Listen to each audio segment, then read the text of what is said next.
Guten Morgen, liebe Leute. Dr. Traktor mit Mr. Benfru, Benny. Unterwegs in Chile, in den Anden. Ja, kann man ja. Beinahe nur. Da fährt Benny davon. In Viñita, Bajo. Jetzt gehen wir hoch nach Gondriaco. Das ist eine Strecke, die habe ich auch gefahren vor 6, 7 Jahren. Das ist irgendwo zwischen La Serena und Vicuña. Zweigt diese Piste nordwärts ab. Das waren jetzt 25 Kilometer in ein Tal rein. Letztes Mal ein kleines Sträßchen wie dieses mit x Wasserdurchfahrten. Wasser ist keines mehr, dafür war die Piste jetzt asphaltiert, breit, zweispurig.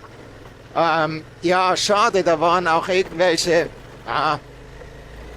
Minen waren das nicht, da war irgendwie Bergbau oder sowas. Viele Lastwagen, ich weiß nicht, was die hier abbauen, aber schön ist anders. Da ist alles staubig geworden, es ist wie gesagt kein Wasser mehr im Fluss. Schade.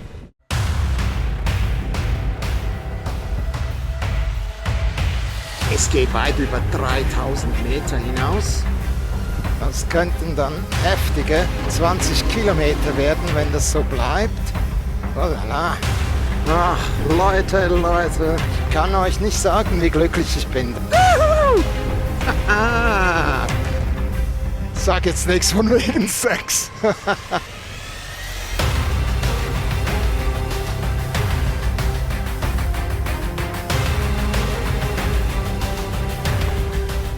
Jetzt hoffen wir aber generell, dass ich auf dieser Piste, bei Gondriaco bin ich damals in einem Bogen zurück nach La Serena gefahren. Jetzt wollen wir direkt hoch zur D115. Das sind jetzt noch 75 Kilometer, alles Offroad. Und ich habe keine Ahnung, ob das wirklich fahrbar ist. Das könnte richtig herausfordernd werden, aber naja, wir schauen dann mal, fragen mal nach in Gondriaco.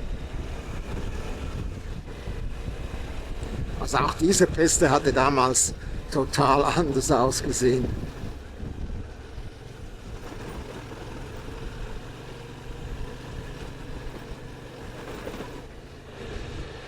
Da gibt es verschiedene Varianten. Da unten schon war eine, die gerade hochging. Ich bin damals mit der Triumph eine gerade hochgefahren. Das war unglaublich steil, bis ich mich dann entschieden hatte, doch diese Serpentinen zu nehmen. Das ist schon speziell. Also wenn das alles so machbar ist, wie wir das planen, haben wir jetzt haben wir mehr als 70 Kilometer noch Offroad. Also das ist jetzt wieder eher festgepresster Erdbelag. Und danach eigentlich der größte Teil Asphalt bis Vallenar. Und wenn wir da sind, schauen wir mal, wann wir da sind. Das letzte Mal hatte ich eine 460 Kilometer Runde gemacht mit 100 Kilometer davon Offroad mit der Triumph. Das war schon eine Herausforderung. Da haben wir wieder so eine Abkürzung. Ich war damals ich hatte Blut geschwitzt. Ja, und eben der Track, der geht da irgendwie unten rum. Wir haben aber gar keinen Abzweiger gesehen. Diese Pisten werden immer wieder neu gezogen, mit einem Bagger und einem Grader neu gemacht. Die ist jetzt breiter als letztes Mal. Man sieht es an der, die da direkt hochging. Ja, über diese Berge soll es gehen heute. Oh. Es geht weit über 3000 Meter hinaus. Aber dann auf Asphalt. Ja, ist bloß noch halb so schön wie letztes Mal. Ist gemein, ja. So verändert sich die Welt. Was für ein Panorama. Wow.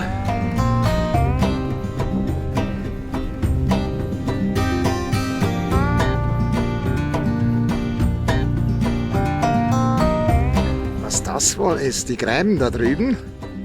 Keine Ahnung. Kann ich mir jetzt überhaupt nichts vorstellen.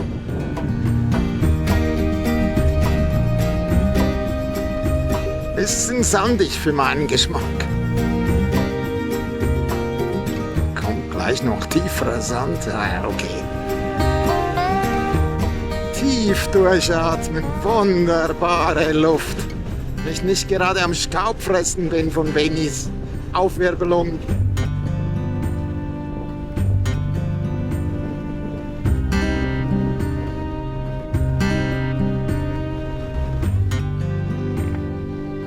Benny nimmt die Abkürzung, ich gehe da außen rum. Wir sind jetzt eben an Condoriaco vorbei. Das ist, was soll ich dem sagen, da sind sehr viele verfallene Häuser, eher barackenmäßig da drüben. Wir haben eigentlich einen Mensch gesucht, der uns sagen könnte, wie diese Strecke hier fahrbar ist. Das sieht im Moment ja super einfach aus, man weiß es einfach nie. Aber da war jetzt kein Mensch. Da waren etwa 30, 40 Hütten, einfache Häuser, 2 Esel, ein Hund. Es sah schon belebt aus. Also nicht mehr alle Häuser bewohnbar, aber eigentlich sonst schon belebt.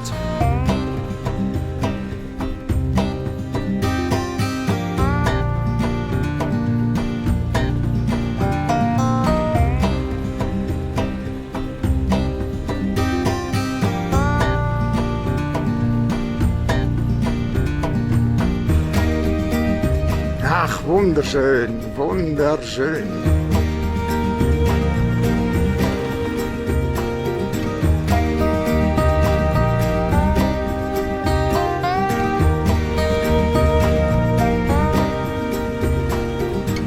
Das sieht einfach frisch gemacht aus. Wunderbar einfach zu fahren.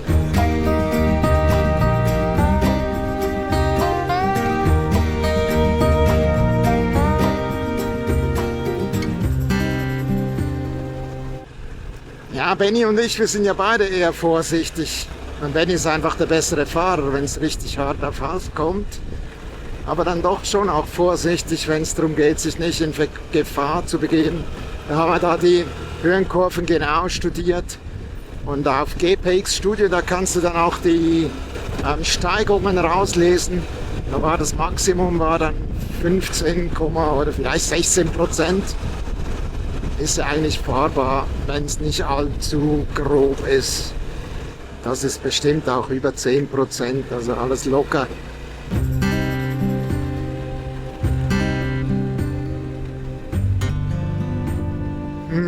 Geil!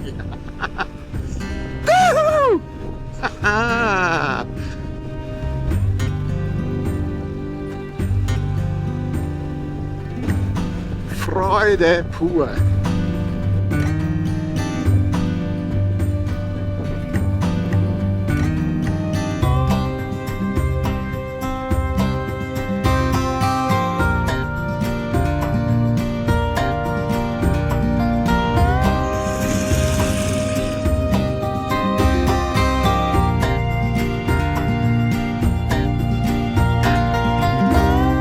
So, und jetzt sind wir da an einem Ort und ab hier könnte das dann schwieriger werden, weil vielleicht die Piste nur bis hierhin gemacht wurde. Keine Ahnung, wie das heißt, vielleicht Gaucho.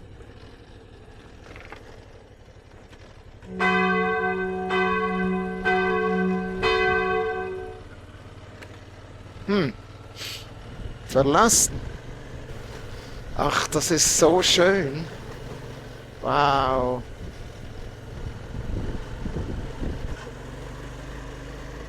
Ei, ist das schön. I love it. I really love it. Wow.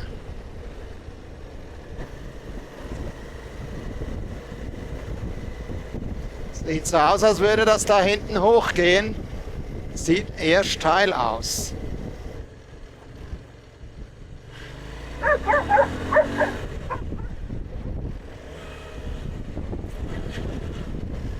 Das hatte ich erwartet. Alles okay.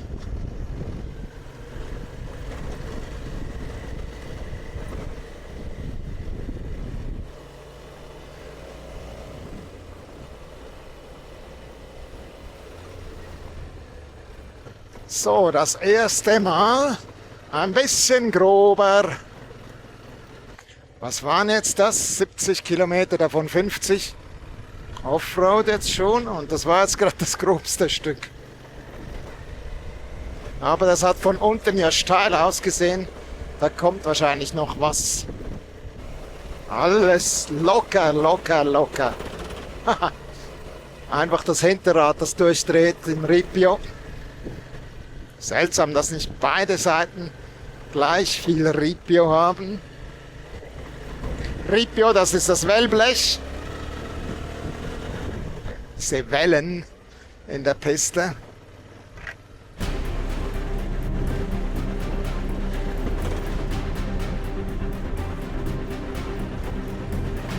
Ja, schon arg. Ripio. Drohnenflug.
So schön.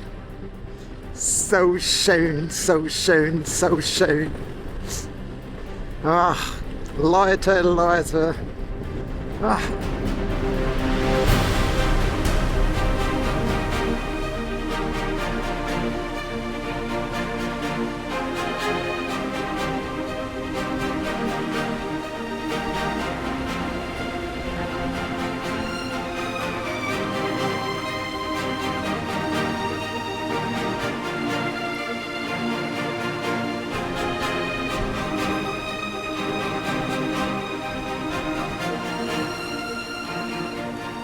Jetzt wird es aber ein bisschen herausfordernder. Das könnten dann heftige 20 Kilometer werden, wenn das so bleibt. Oh la la.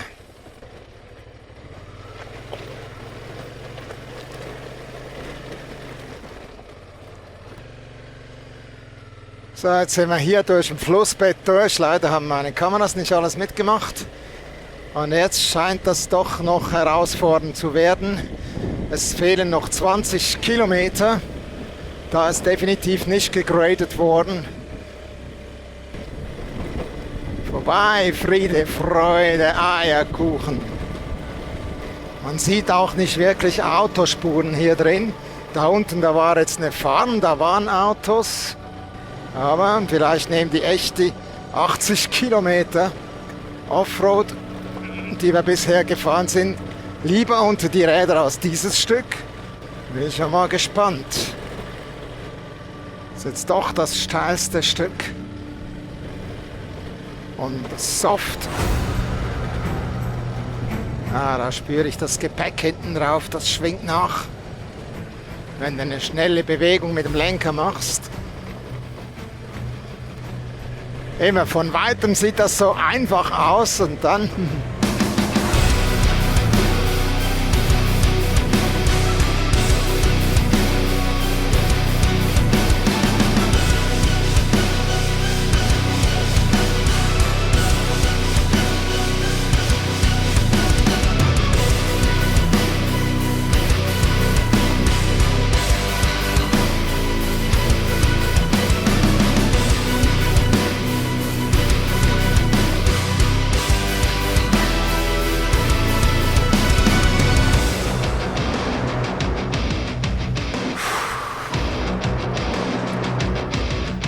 Oh la la.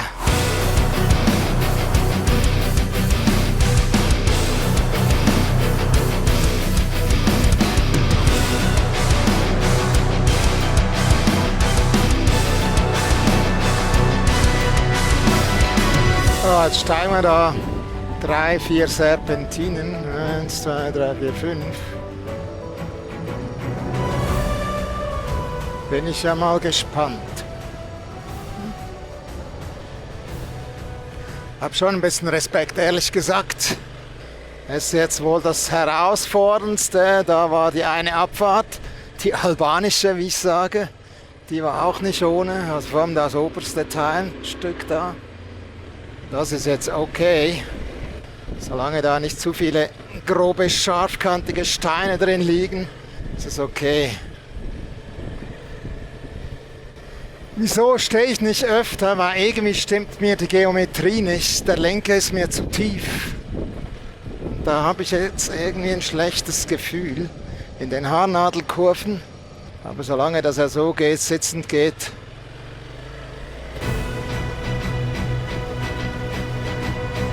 Also hier sehe ich aber eine eindeutige Autospur. So, nochmal Heavy Rocks. Hard Rocks. Lose, ja geht. Oh, das ist jetzt bestimmt dann 15% Steigung und sehr lose.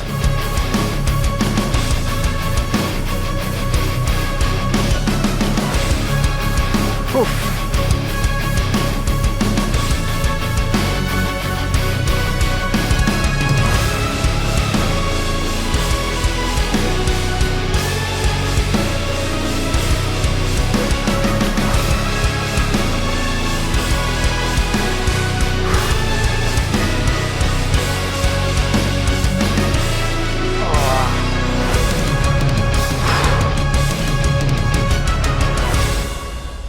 Okay. So, wie es scheint, haben wir die höchste Stelle erreicht und hier unten haben wir nicht eine Hütte, hoffentlich ohne Hund, weil das ist jetzt doch hier nicht ganz ohne. Wenn man da noch einen Hund dabei hat, das Begleitschutz, der einem anbellt und beißt. Na, jetzt hatten wir das Gefühl, wir wären oben, aber es geht noch weiter. Ja, das kann täuschen. Gibt es doch noch mal ein paar Höhenmeter. Wir waren jetzt eben auf 2400. Also viel höher geht es wohl kaum jetzt auf der Piste. Danach auf Asphalt geht es dann noch mal 1000 Meter höher.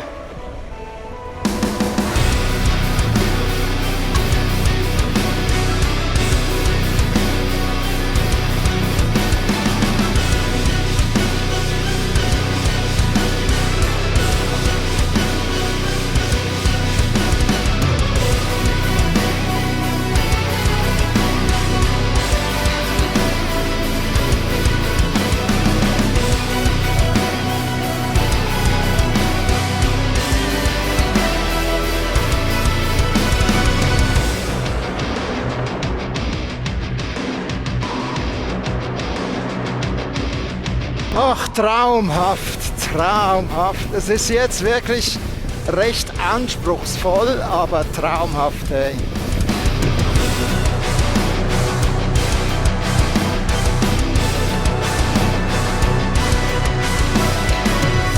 Also, ja, die Piste hier jetzt gerade nicht wirklich, aber die Aussicht auf die Berge da drüben ist schon geil.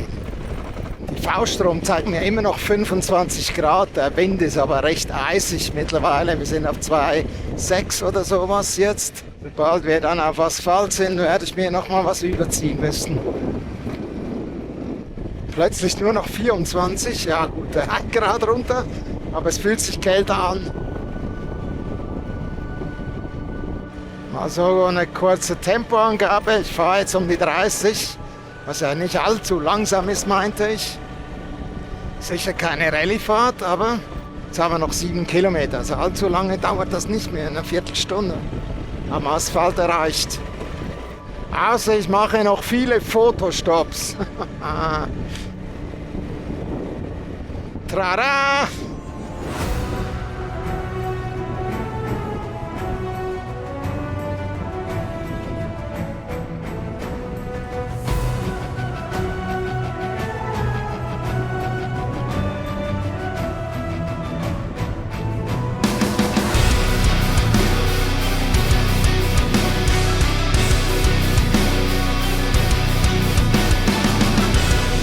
Die Passstraße da vorne. Ach, da gibt es immer Leute, die fragen, wieso tust du dir das an? Ja, ich kann euch nicht sagen, wie glücklich ich bin. Das Gefühl hier, jetzt ist es sandig. Nee, das gibt so eine Erfüllung. Das ist, ich sag jetzt nichts von wegen Sex. Es ist einfach schön.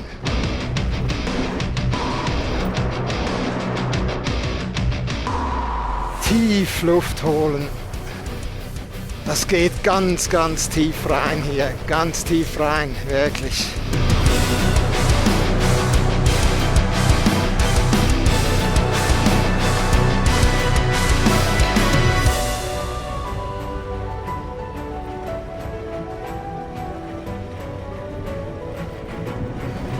Der letzte Kilometer.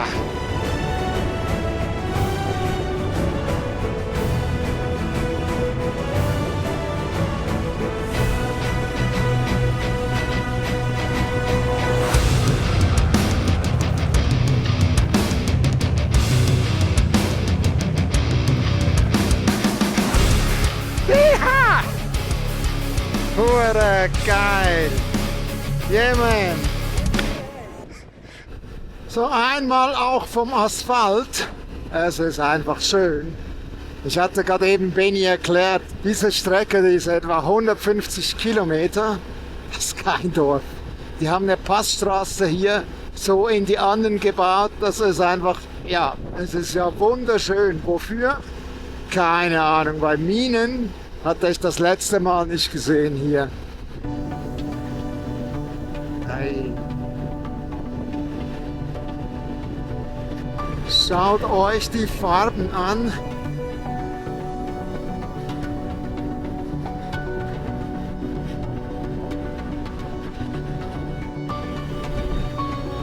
Es ist einfach...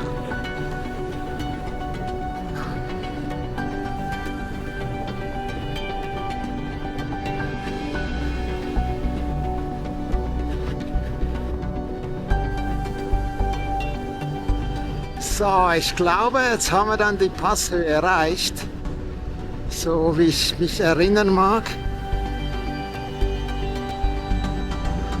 Man merkt es auch, die V-Strom, die mag kaum mehr. Wir sind jetzt dann auf 3.500.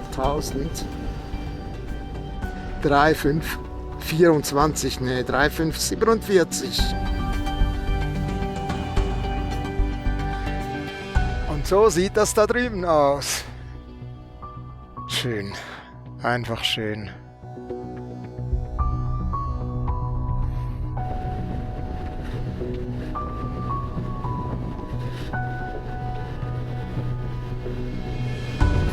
Das Farbenspiel dieser Felsen, hier sieht es total verbrannt, verkohlt aus.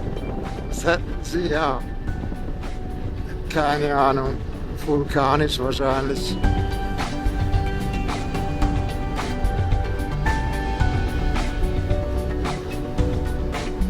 Ei.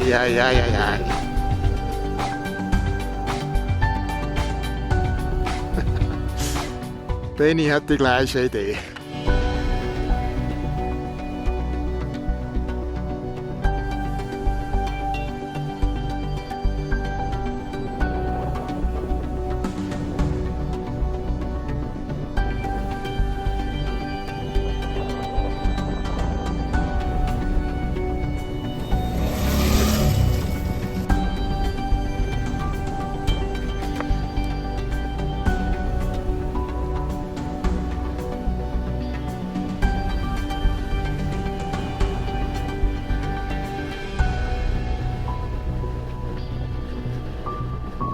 Ich bin einfach hin und weg ab diesen Farben. Das ist unglaublich.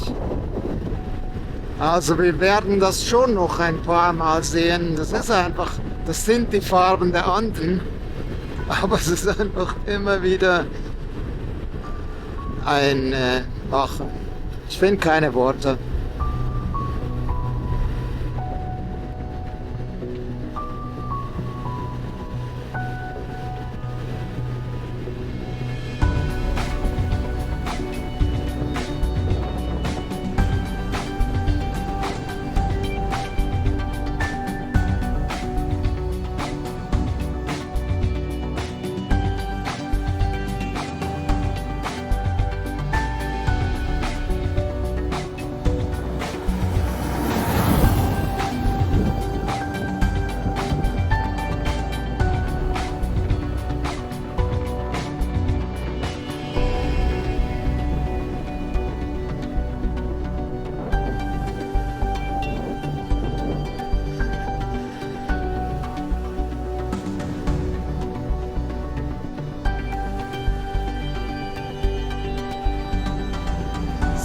So geil.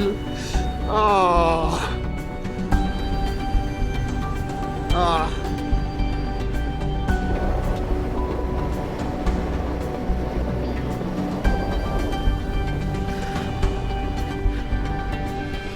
There's nothing like the Andes.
Ein Traum, ein Traum.